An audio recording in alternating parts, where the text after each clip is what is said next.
Thank you. I know that's a lot of information, but I'm truly glad actually to be here. And today I'm actually going to have two portions, actually two presentations, if you will. The first one, I'm really going to talk about my previous business and how I made the transition to what I'm doing now. And then I'm going to share with you a speech that I prepared for an online course that I'm taking. First of all, I started off doing 3D animation with the Core. I actually created an animation for the Core that won them a $300,000 contract back in 2000. After I did that, I said, let's see if I can make some money for myself. So that's when I started my own company, 3D Solution Providers. At the time, I had a business partner, and I bought him out actually in 2005. I want to thank John for helping me with that whole process there. And I went solo, if you will. The economy kind of took a downturn, and I found myself not being able to find the amount of work that I needed to actually keep my business afloat. For those of you who don't know, I also have a full-time job at the U.S. Army Corps of Engineers, so I've worked there since 1996. So in the course of me having to do that, I really found myself having to motivate myself, wanting to keep going, not wanting to stop, not wanting to give up. I don't mind losing if I've given it my all, but one thing I'm not is a quitter. My question to you today is, does that apply to you? Are you not a quitter? Someone that's willing to actually keep going in spite of what you're going through and what you're facing? The course that I'm taking online now is it's a black belt speaker series, and we've been given assignments to come up with speeches. And one of the ones that I was given was a speech entitled, it was about using bridges. And a bridge is nothing more than a way to get the audience to kind of buy into what you're saying, to actually get them to come over to where you are. And so with that being said, I'm actually going to start my speech that I did for the online course. How many of you have ever experienced setbacks? Anybody? Okay, now the person that don't have the hand raised, they need to move to Egypt because they're living in denial. Because all of us, we've had setbacks. We've had setbacks at home, on our jobs, with our families. Every one of us, in some way or another, have experienced setbacks. Now, my question is, how do we deal with setbacks? What is it that you have to do in order to overcome or to recover from a setback? Well, one of the things that I learned how to do with dealing with setbacks is the first thing you have to do is you have to acknowledge it. You have to acknowledge. Somebody say, acknowledge the setback. Thank you, Mary. Acknowledge the setbacks. You have to be willing to acknowledge. You know, Dr. Phil said that you cannot fix what you won't acknowledge. You can't fix it if you don't acknowledge it. My grandmother said it like this: if you can't face it, you won't fix it. So setbacks are a part of life. You know, it reminds me of a neighborhood boy who had just won a foot race with one of his friends. And he was challenged by another boy who saw that his shoe had come loose. You know, the kind that flap when you walk. But the guy, he was so prideful, he didn't want to forfeit the race. He took the challenge without acknowledging the fact that his shoe was loose. Needless to say, he ran the race, he tripped, he fell, busted his lip, scraped his knee, and lost the race. All because he wouldn't acknowledge his setback. Now, the second thing that I've learned in dealing with setbacks is not only do you have to acknowledge the setback, but you also have to address the setback. Address the setback. Robert Schuller said it's better to do something imperfectly than to do nothing flawlessly. It's better to do something imperfectly rather than to do nothing flawlessly.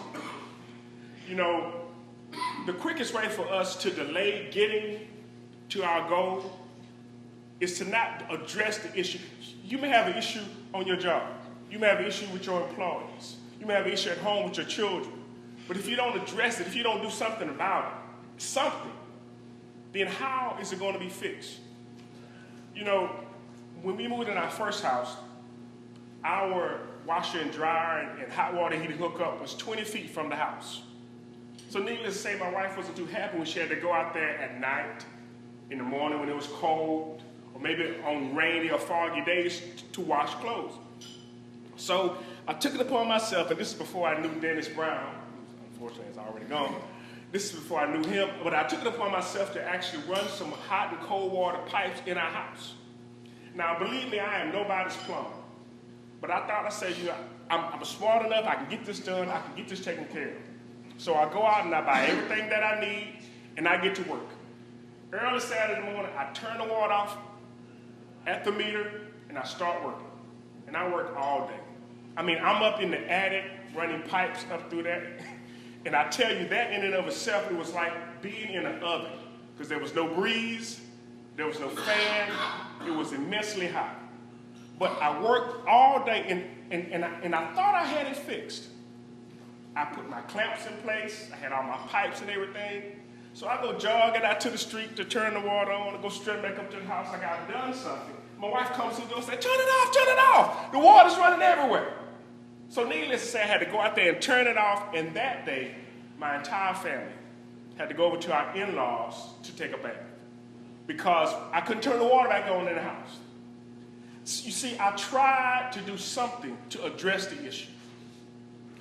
Although what I did didn't fix it, but at least I did something. And that brings me to my third point, and that is, not only do you have to acknowledge it, not only do you have to address it, but the third thing you have to do, if your addressing doesn't work, like in my case, you have to attack the issue. I had to attack it. And what I mean by that is I had to get some help. My knowledge had reached a plateau. I had done as much as I could on my own, and I realized I needed somebody else who knew more than I did. So luckily, I was able to get one of my church members who worked for the water company. He came over the next day and showed me how to weld a copper pipe. Now, I must admit that I was somewhat apprehensive of doing that because I had never done it before. But how many of you have ever had to rely on the expertise of somebody else?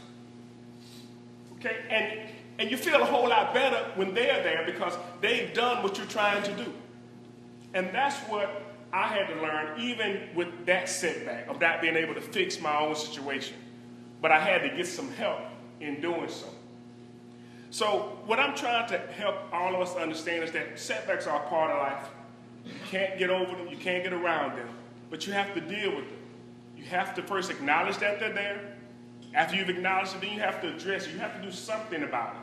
And then if what you do doesn't get the job done, then you have to get some help and attack the setback. Any questions? Comments? Criticisms? That little boy was you, though. I'm sorry? That little boy was you. Yeah, it was. How does screwing up the water help out here? I'm sorry? You did something, you screwed up the water, flooded your house. You said, so that was better than not messing with it. Well, I didn't actually flood the house. I turned the water back off. But I do admit that this whole process of going from a technology company to a motivational speaking company, it seems to be a stretch, but to be honest, it really wasn't. Because when I did 3D animation, when I heard words, I saw pictures. That's the way I was able to take something that someone wrote and transcribe it into something that they could see on the computer. Well, now I'm just doing the opposite. I take the pictures I see in my head, turn them into words, and I'm still communicating. Before I was just communicating visually. Now I'm doing it verbally. But this whole process is something new for me and something that I actually have a passion for.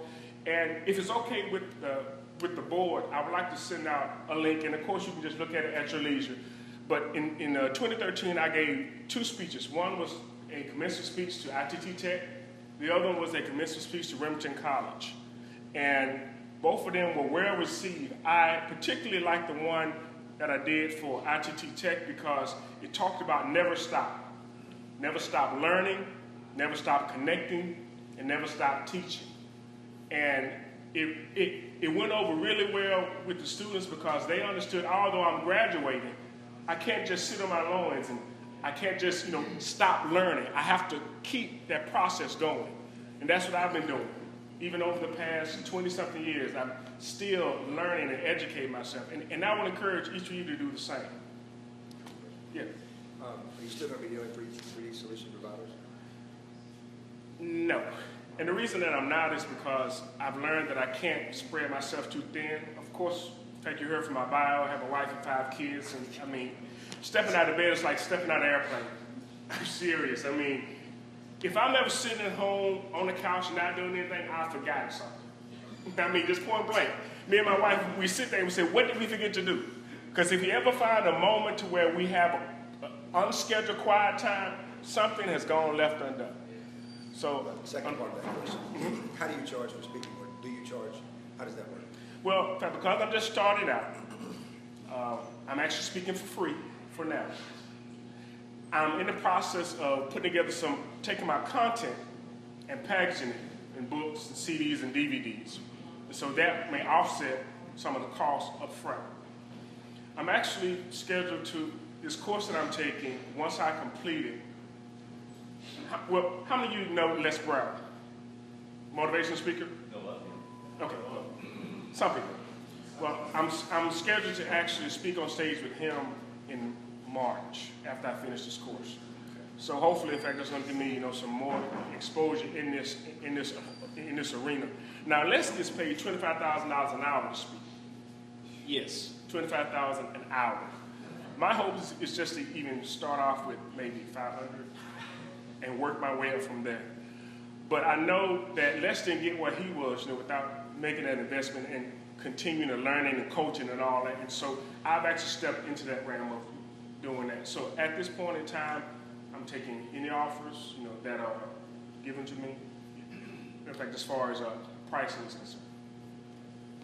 But I mean, don't let that be a hang-up. If you know of someone, and actually I left a couple of surveys on the table, if you know of anyone who could possibly benefit from anything they have to offer, and that's why I want to send out those links to the group so you can, in fact, get a chance to actually see a more crafted speech, one that's targeting a particular event or something in someone's life, then please let me know. I'll be more than happy to help and, in fact, work with you because, as I said, I'm starting off with this, but it is a passion of mine.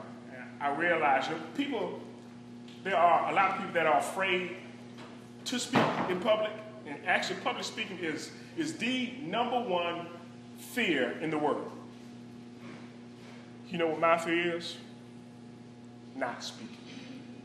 I've gotten to a point in my life to where it's like I have to do this. I have to share what God has given me. I'm afraid if I don't. And so that's why I'm doing what I'm doing now. Any other questions? Just going to suggest to you that, you remember the chamber? Yes, I am. Okay, if you could attend the chamber as a new business, what you're doing, there's a great need for that. It would be a great tool for you to move your business now. Okay, well, I'm on, yeah. Alex? Public schools, well, sure that, I don't know how many other people in here have wives as teachers, but I'll tell you what, these kids nowadays can use any positive feedback. I'm sure you will. And also having 5 kids, I can speak on almost any level. I mean, seriously, from first grade on. I mean, because I talk all the time. I'm a mentor at Temple High School in this area. My time slot is 10 to 11 on Wednesday. Would you ever be available on Wednesday at 10 o'clock? Sure. If you let me know ahead of time, I can schedule the time off and I can meet you there. I'll be happy to. All right, with that, thank you, Tom.